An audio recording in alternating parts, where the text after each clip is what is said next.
সুপ্রভাত বন্ধুরা, study with Nandini চ্যানেলে আপনাদের সবাইকে স্বাগত। আজ আমরা চতুর্থ শ্রেণীর নরহরি দাস গল্পটি সম্পর্কে জানব।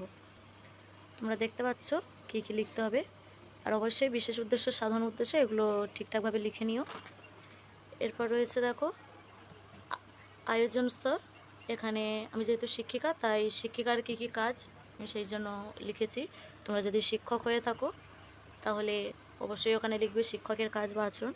এরপর রয়েছে পাঠ ঘোষণা। পাঠ ঘোষণার পরে দেখো উপস্থাপন স্তর। এই উপস্থাপন স্তরে আমি বেশ কিছু স্কিল, আমাদের যে 5টা স্কিল তার মধ্যে থেকে এক এক করে দিয়েছি। তোমরা গল্পটি ভালোভাবে পড়লেই বুঝতে পারবে। এটাও হচ্ছে উপস্থাপন স্তরের একটি অংশ। এখানে কোন কোন পদ্ধতি ব্যবহার করা হয়েছে সমস্তই রয়েছে, তোমরা ভালোভাবে দেখে লিখে নিও। এরপর রয়েছে কৃষ্ণফলকের ব্যবহার। কেউ কিন্তু কৃষ্ণফলকের সারাংশ লিখন বলে লিখবে না, সবাই কৃষ্ণফলকের ব্যবহার বলেই লিখবে। কিন্তু দেখো মূল্যায়ন স্তর, এখানে কি কি করতে হবে শিক্ষার্থীদের, শিক্ষকদের সবাই লিখে দেওয়া রয়েছে।